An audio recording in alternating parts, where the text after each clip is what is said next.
दोस्तों, हिंदू पंचांग में माना गया है कि इन 9 दिनों में मां दुर्गा से जुड़ी सभी शक्तियां जागृत हो जाती हैं। इसीलिए इन दिनों में मां दुर्गा की संपूर्ण विधि विधान से पूजा करने से आपकी सभी मनोकामनाएं पूर्ण होती हैं। जय माता रानी भक्तों, नवरात्रि हिंदू धर्म के सभी त्योहारों में से एक प्रमुख त्योहार है और हमारी सनातनी हिंदू पंचांग के अनुसार शारदीय नवरात्रि के पर्व का विशेष महत्व होता है। भक्तों, इसके बाद की 9 रातों में माता रानी के 9 स्वरूप की विशेष पूजा श्रद्धा और उमंग के साथ की जाती है। भक्तों, हमारे हिंदू पंचांग में माना गया है कि इन 9 दिनों में मां दुर्गा से जुड़ी सभी शक्तियां जागृत हो जाती हैं। इसीलिए इन दिनों में मां दुर्गा की संपूर्ण विधि विधान से पूजा करने से आपकी सभी मनोकामनाएं पूर्ण होती हैं। और हिंदू पंचांग के अनुसार 3 अक्टूबर से शारदीय नवरात्रि की शुरुआत हो चुकी है और नवरात्रि पर देवी दुर्गा का 9 अलग अलग स्वरूपों की विधि विधान के साथ पूजा अर्चना की जाती है। भक्तों, आपको बता दें कि नवरात्र के 9 दिनों तक लोग उपवास रखते हैं और साल भर में 4 नवरात्रि आती है, जिसमें से 2 गुप्त नवरात्रि, एक शारदीय नवरात्रि और एक चैत्र नवरात्रि होती है। और शारदीय नवरात्रि की विशेष महत्वता इसलिए है कि यदि नवरात्रि में माता का पाठ करने से देवी भगवती की खास कृपा होती है। खास बात यह है कि शारदीय नवरात्रि के 9वें दिन यानी नवमी को नवमी मनाई जाती है। इसके पीछे प्राचीन मान्यता है कि माता रानी ने शक्ति रूपी अवतार लेकर महिषासुर का वध किया था।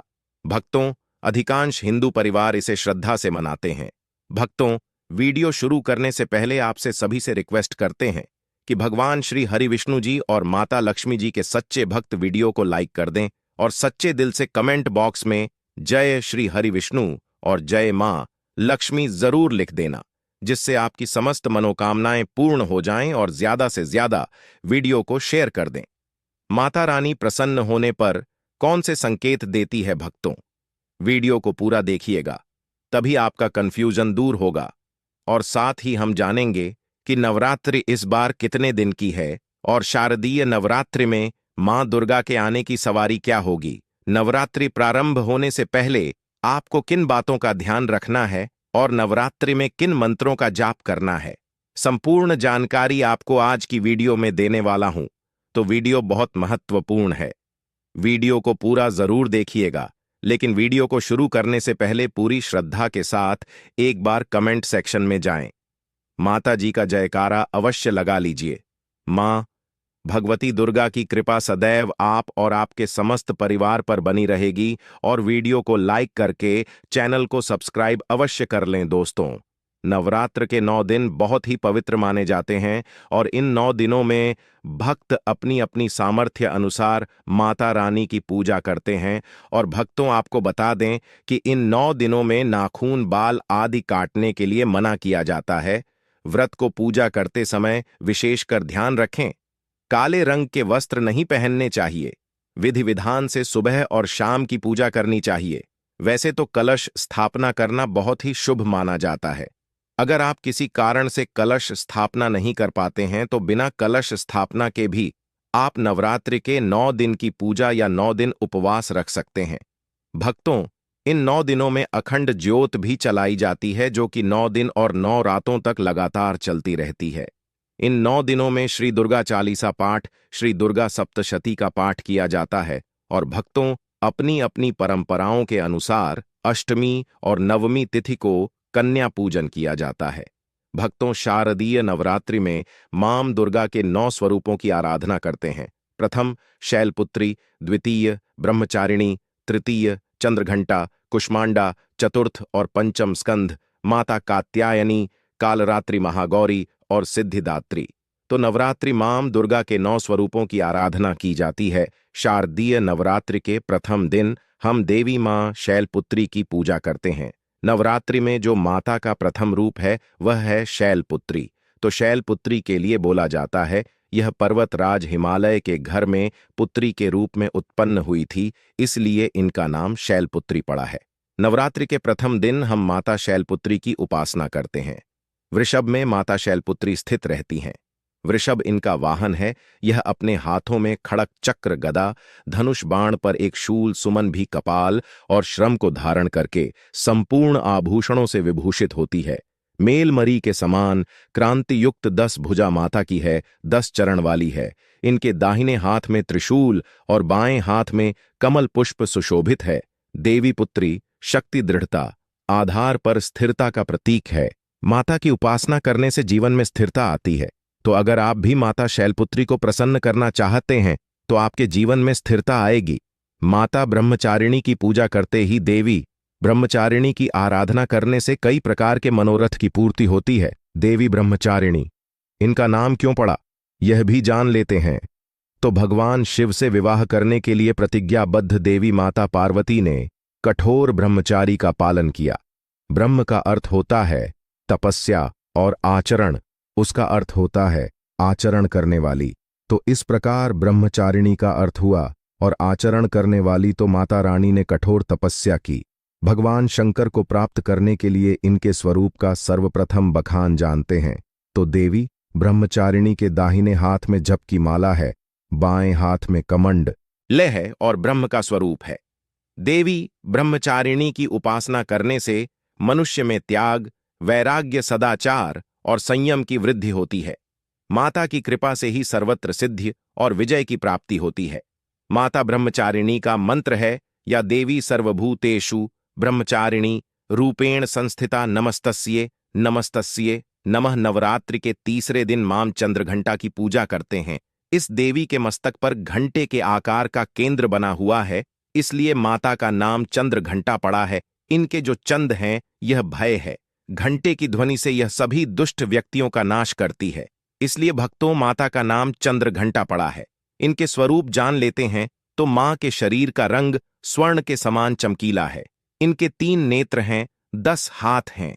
इनके कर कमल, गदा, धनुष बाण, खड़क, त्रिशूल और अस्त्र शस्त्र लिए हुए हैं। अग्नि जैसे बनने वाले हैं, ज्ञान से जगमगा वाली है। यह सिंह के आसन पर अरुण है तथा युद्ध में लड़ने के लिए अमुक रहती है। मां की कृपा से साधक के समस्त पाप, बाधाएं और जो परेशानियां आती हैं वे नष्ट हो जाती हैं। देवी की कृपा से जातक पराक्रमी और निर्भर होता है। अगर आप भी मां चंद्रघंटा की पूजा करते हैं तो आपको निर्भयता की प्राप्ति होती है। देवी मां चंद्रघंटा का मूल मंत्र है चंद्रघंटा देवी नमो नमः। नवरात्रि के चौथे दिन मां कुष्मांडा की पूजा करते हैं। अब कुष्मांडा क्यों पड़ा है, नाम से भी सुन लीजिए। ये माता कुष्मांडा है क्योंकि माता ने ही सृष्टि का निर्माण किया है, इसलिए माता का नाम कुष्मांडा पड़ा है। माता रानी की 8 भुजाएं हैं और यह 8 भुजाएं कई प्रकार की हैं। यह 8 प्रकार की सिद्धि को अपने हाथों में प्रदान करने वाली कही गई है। इनका वाहन सिंह है और कुष्मांडा माता की आराधना करने से जातक के समस्त रोग और शोक जो होते हैं मिट जाते हैं। माता हमें अयोग, यश और बल तथा आरोग्य प्रदान करती है। माता का मूल मंत्र है कुष्मांडा शर्मिंदा नमः। नवरात्रि के पंचम दिवस माता स्कंद माता की पूजा करते हैं। शैलपुत्री ब्रह्मचारिणी बनकर तपस्या करने के बाद भगवान शिव से विवाह किया, तदअंतर स्कंद उनके पुत्र बने, अर्थात कार्तिकेय जो हैं उनके पुत्र बने, इसलिए माता स्कंद माता कहलाई। स्कंद भगवान को अपनी गोद में हमेशा बैठे हुए माता रहती हैं, इसलिए इनका नाम स्कंद माता पड़ा है। और इन माता की उपासना करने से समस्त इच्छा की पूर्ति होती है और परम शांति की, परम सुख का अनुभव होता है।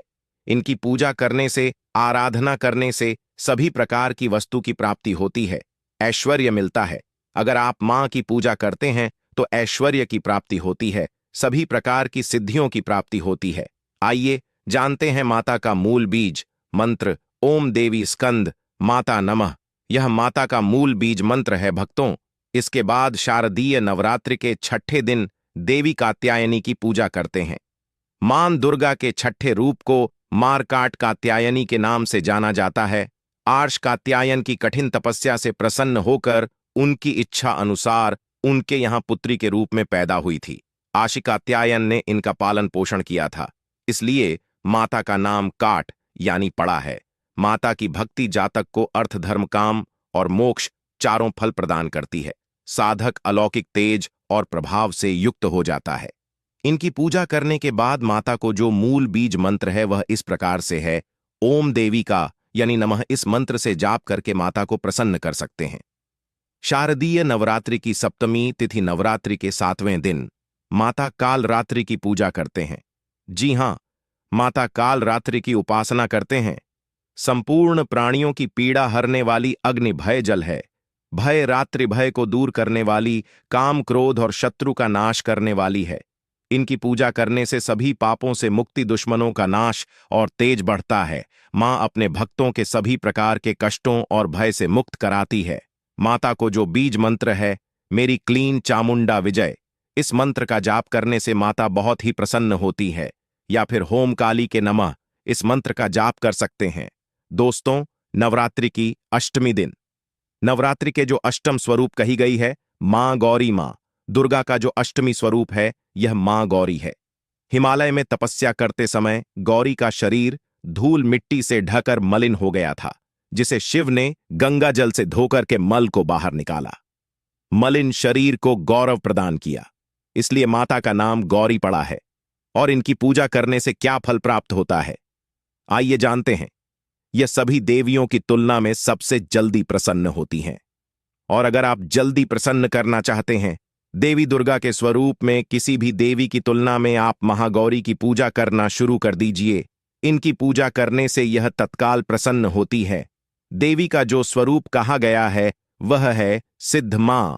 दुर्गा जी का जो स्वरूप है वह है सिद्धिदात्री। यह सभी प्रकार की सिद्धि को देने वाली है। सिद्धि अर्थात मोक्ष को देने वाली। तो देवी मां का पूजा पाठ करने से सभी प्रकार की सिद्धि की प्राप्ति होती है, सभी प्रकार की कामना की पूर्ति होती है। इसीलिए नवरात्रि के 9वें दिन इनकी पूजा से असंभव कार्य को भी संभव कर सकते हैं। इसलिए अधिकतर जितनी भी जातक है, साधक हैं, सिद्ध प्राप्त करने वाले साधक मां सिद्धदात्री की पूजा करते हैं। और मां कभी भी, चाहे सुर हो, चाहे मानव हो, चाहे दानव हो, चाहे कोई भी हो, कितना भी उत्तम साथ धूप क्यों ना हो, किसी पर यह भेदभाव नहीं करती, सभी को यह सिद्ध प्रदान करती है। इनका जो बीज मंत्र है सिद्धिदात्री नमः। आप में से अधिकतर दर्शक हमें कमेंट करते हैं कि गुरु जी, हमें सिद्धि की प्राप्ति करने के लिए क्या करना चाहिए। तो अगर आप सिद्धि प्राप्त करना चाहते हैं तो मान सिद्धिदात्री की आराधना करना शुरू कर दें। और जो बीज मंत्र बताया है इस बीज मंत्र का जितना ज्यादा हो सके जाप करें। इस बीज मंत्र का जाप करने से आपको 8 प्रकार की सिद्धि और 9 प्रकार के निधि की प्राप्ति होती है। आइए भक्तों, अब इस वीडियो में जानते हैं। शारदीय नवरात्रि में यह 7 संकेत बताते हैं। मां दुर्गा आपसे बहुत प्रसन्न है और आपके घर में आ चुकी हैं। पहला संकेत है बार बार गौ माता का आना। जिस घर में मां दुर्गा रहती है उस घर में उनकी बहन कामधेनु उनकी सेवा के लिए, उनके दर्शन के लिए बार बार घर के द्वार पर बिल्कुल ही आती हैं और यह घर के इर्द गिर्द घूमती रहती हैं। वहां से 9 दिनों तक नहीं भागती तो समझ जाना माता रानी आपके घर में आ चुकी है। दूसरा संकेत, मधुमक्खी का घर में आना देखिए। मधुमक्खी को मां दुर्गा का भ्रमण का स्वरूप कहा गया है। जिस घर में नवरात्रि में मधुमक्खी आती है तो समझ जाना उस घर में माता रानी आ चुकी हैं, क्योंकि जो मधुमक्खी है यह मां दुर्गा का ही स्वरूप कही गई है और यह अपने पूर्ण स्वरूप रूप के दर्शन के लिए अर्थात 9 दुर्गा के दर्शन के लिए सेविका बन करके आती है। तो समझ जाना आपके घर में मां दुर्गा आ चुकी है। तीसरा संकेत, ज्योति का तेल गति में जलना। जी हां, अगर आपने अपने घर में माता रानी की प्रसन्नता के लिए, भक्ति प्राप्त करने के लिए ज्योति स्थापित करके रखी है और अगर ज्योति की लौ तेज गति से जल रही है तो समझ जाना ज्योति के समक्ष स्वयं माता रानी खड़ी है और आपको भी अत आत्मा से माता रानी के होने का एहसास होगा। तो इन संकेतों से भी पता कर सकते हैं कि माता रानी आपके घर में आ चुकी हैं। चौथा संकेत, नवरात्रि में दीपक की बाती में फूल का बनना। अगर आपके दीपक की बत्ती में अचानक से फूल बनने लगे तो समझ जाना नवदुर्गा माता आपके ऊपर बहुत प्रसन्न है, आपके ऊपर पूर्ण रूप से अपनी कृपा बरसा रही है और माता रानी आपके घर में आ चुकी है। आपके सभी कष्टों को दूर करके माता रानी इस लोक से फिर जाएंगी, अर्थात आपके घर से जाएंगी।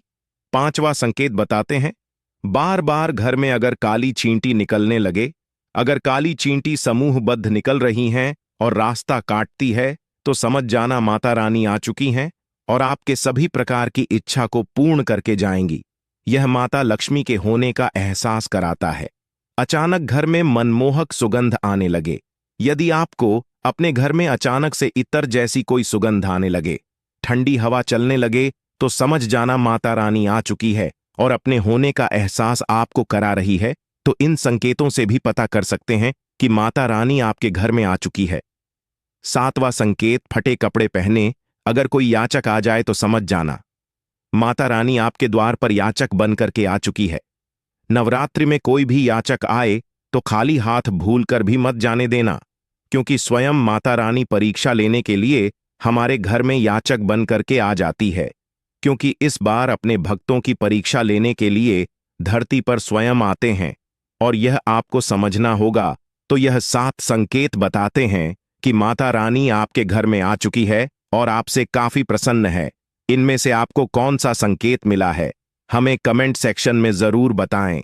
नवरात्रि के दौरान सबसे ज्यादा महत्व होता है कन्या पूजन का। दोस्तों, माना जाता है व्रत और उपासना से माता रानी इतना पसंद नहीं होती है जितना कि कन्या पूजन से होती है।